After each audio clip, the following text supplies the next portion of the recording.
ভুবন শান্তি ১০০ ফুট সিংহসজ্জা গৌতম বুদ্ধ মূর্তি বাংলাদেশের সর্ববৃহৎ বৌদ্ধ মূর্তি। বাংলাদেশের সর্ববৃহৎ বৌদ্ধ মূর্তি কোথায় জানেন? কক্সবাজার শহর থেকে মাত্র ১৫ কিলোমিটার দূরে রামুর পাহাড় চূড়ায় দাঁড়িয়ে আছে এক অনন্য শান্তির প্রতীক, ভুবন শান্তি ১০০ ফুট সিংহসজ্জা গৌতম বুদ্ধ মূর্তি। এই বিশাল বৌদ্ধ মূর্তি শুধু একটি পর্যটন আকর্ষণ নয়, বরং এটি বৌদ্ধ ধর্মাবলম্বীদের জন্য একটি গুরুত্বপূর্ণ উপাসনা ও ধ্যান কেন্দ্র। কেন এই মূর্তির রং সোনালী? কেন একে সিংহসজ্জা বলা হয়? কিভাবে তৈরি হলো বাংলাদেশের সবচেয়ে এই বৌদ্ধ মূর্তি? সব প্রশ্নের উত্তর জানতে ভিডিওটি শেষ পর্যন্ত দেখুন।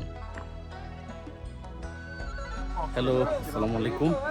এই আমরা চলে এসেছি এই মুহূর্তে কক্সবাজারের ভুবন শান্তি ১০০ ফুট সিংহসজ্জা গৌতম বুদ্ধ মূর্তি। ভুবন শান্তি ১০০ ফুট সিংহসজ্জা বিশিষ্ট গৌতম বুদ্ধ মন্দিরে। কথা না বলে আপনাদেরকে পুরো প্লেসটা ঘুরে ঘুরে দেখাই, তারপরে বাকি ইতিহাস বলব। আমি এখন কক্সবাজার শহরে। এখান থেকে সিএনজি করে মাত্র ১৫ কিলোমিটার পথ অতিক্রম করলেই পৌঁছে যাওয়া যায় রামুর ভুবন শান্তি ১০০ ফুট সিংহসজ্জা গৌতম বুদ্ধ মূর্তি প্রাঙ্গণে। গেটের সামনে নেমেই চোখে পড়ল বিশাল এক নান্দনিক তোরণ। প্রথম দর্শনে বোঝা যায় এটি একটি ধর্মীয় ও শান্তিপূর্ণ পরিবেশ। পরিচ্ছন্নতা ও রক্ষণাবেক্ষণের জন্য জনপ্রতি মাত্র ২০ টাকা প্রবেশ মূল্য প্রদান করে ভিতরে প্রবেশ করলাম। ধর্মীয় স্থাপনার প্রতি সম্মান জানিয়ে জুতা খুলে সামনে এগিয়ে গেলাম। উপরে উঠতে হলে পার হতে হয় মোট ৮৮টি সিঁড়ি। সিঁড়ির দুই পাশে সারিবদ্ধভাবে সাজানো রয়েছে অসংখ্য বৌদ্ধ ভিক্ষু ভাস্কর্য। প্রতিটি মূর্তির মুখে যেন এক অদ্ভুত প্রশান্তি। উপরে উঠতে উঠতে চারপাশে নীরবতা, শীতল বাতাস আর পাহাড়ি পরিবেশ মিলে মনে হচ্ছিল যেন শহরের সব কোলাহল অনেক দূরে ফেলে এসেছে।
এই স্থানটির নাম বিমুক্তি বিদর্শন ভাবনা কেন্দ্র বৌদ্ধ বিহার। প্রায় ২ একর জমির উপর ২০০২ সালে এটি প্রতিষ্ঠা করেন শ্রীমৎ করুণাশ্রী ভিক্ষু। মূলত এটি একটি বৌদ্ধ ধর্মীয় উপাসনালয়, ধ্যান কেন্দ্র এবং ধর্মশিক্ষার প্রতিষ্ঠান। বর্তমানে দেশের বিভিন্ন অঞ্চল সহ বিদেশ থেকে অসংখ্য দর্শনার্থী আসেন এখানে। ভুবন শান্তি 100 ফুট সিংহসজ্জা গৌতম বুদ্ধ মূর্তি। এই ভাবনা কেন্দ্রের প্রধান আকর্ষণ হল ভুবন শান্তি 100 ফুট সিংহসজ্জা গৌতম বুদ্ধ মূর্তি। বাংলাদেশের সর্ববৃহৎ এই বৌদ্ধ মূর্তির পরিকল্পনা করেন শ্রীমত করুণাশ্রী ভিক্ষু। মিয়ানমারের দক্ষ রাখাইন কারিগর থোয়াইংসি রাখাইন দীর্ঘ 3.5 বছর ধরে এর নির্মাণ কাজে অংশ নেন। 2009 সালে নির্মাণ কাজ শেষ হয় এই বৌদ্ধ মূর্তিটির। মূর্তিটির দৈর্ঘ্য প্রায় 100 ফুট। ডান হাতের কোণের উপর মাথা রেখে কাত হয়ে বিশ্রামরত অবস্থায় গৌতম বুদ্ধকে এখানে উপস্থাপন করা হয়েছে। এই ভঙ্গিটি বৌদ্ধ ধর্মে সিংহসজ্জা নামে পরিচিত। মূর্তিটির চোখের দিকে তাকালে মনে হয় যেন তিনি সমগ্র মানবজাতির প্রতি করুণা, মৈত্রী ও আশীর্বাদ বর্ষণ করছেন। কেন সোনালী রং? অনেকের মনে প্রশ্ন জাগে, এত বড় এই বৌদ্ধ মূর্তিটি কেন সোনালী রঙে তৈরি? শ্রীমত করুণাশ্রী ভিক্ষুর ভাষ্য মতে, সোনা পৃথিবীর সবচেয়ে মূল্যবান ধাতুগুলোর একটি। গৌতম বুদ্ধ মানবজাতির কাছে সর্বোচ্চ মর্যাদা ও শান্তির প্রতীক হওয়ায় তার মূর্তিটিকে সোনালী রঙে নির্মাণ করা হয়েছে। মূল মূর্তির পাশে রয়েছে একটি প্রার্থনা গৃহ। এখানে পিতল রঙের পদ্মা বসনে বসা একটি বৌদ্ধ মূর্তি রয়েছে। এর পাশে রয়েছে ধ্যানমগ্ন সাদা রঙের আরেকটি বৌদ্ধ মূর্তি। এছাড়াও ছোট ছোট আরো কয়েকটি মূর্তি দর্শনার্থীদের দৃষ্টি আকর্ষণ করে। তবে একটি মূর্তির মাথায় কেন ছাতা দিয়ে রাখা হয়েছে সেটি অজানাই রয়ে গেল। সন্ধ্যার দিকে এসেছিলাম বিধায় দর্শনার্থীর সংখ্যা খুবই কম ছিল। শান্ত, নিরিবিলি এবং পরিচ্ছন্ন পরিবেশে কিছুক্ষণ সময় কাটানো সত্যি উপভোগ্য। তবে বাস্তবতা হলো, ভুবন শান্তি 100 ফুট সিংহসজ্জা গৌতম বুদ্ধ মূর্তি ছাড়া এখানে দেখার মতো খুব বেশি কিছু নেই। যদি আপনি মূল আকর্ষণটি দেখতে আসেন তাহলে অবশ্যই ভালো লাগবে।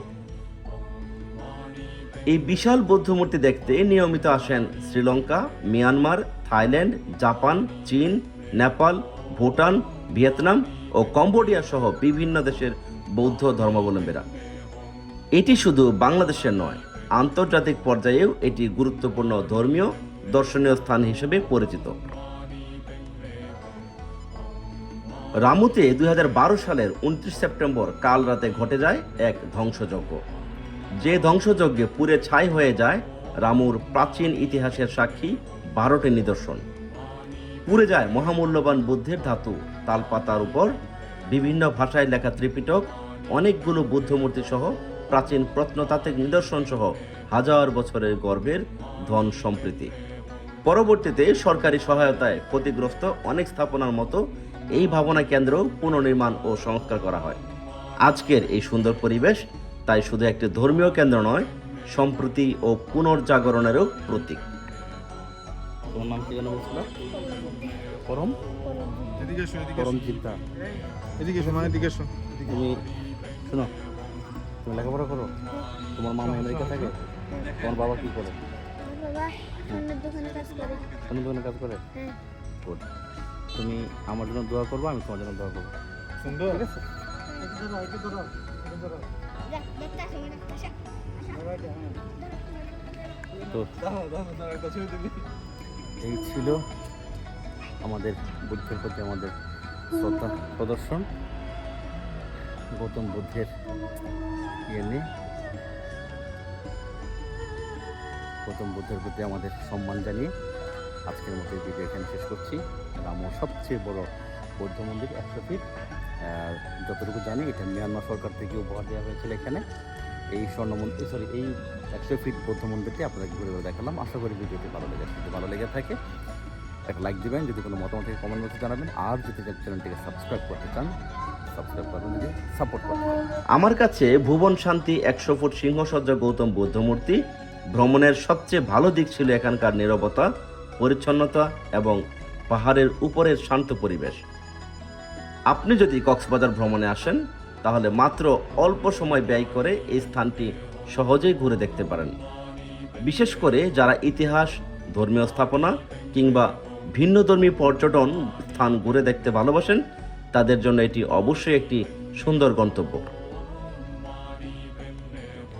কেমন লাগলো ভুবন শান্তি 100 ফুট গৌতম বুদ্ধ মূর্তি নিয়ে ট্রাভেল ফিল্ডের 111তম ভ্রমণ ডকুমেন্টারি? ভিডিওটি ভালো লাগলে অবশ্যই একটি লাইক দিন এবং আপনার মূল্যবান মতামত কমেন্টে লিখে জানান। বাংলাদেশের অজানা ইতিহাস, দর্শনীয় স্থান এবং ভ্রমণ ভিত্তিক ডকুমেন্টারি নিয়মিত দেখতে ট্রাভেল ফিল্ড চ্যানেলটি সাবস্ক্রাইব করুন।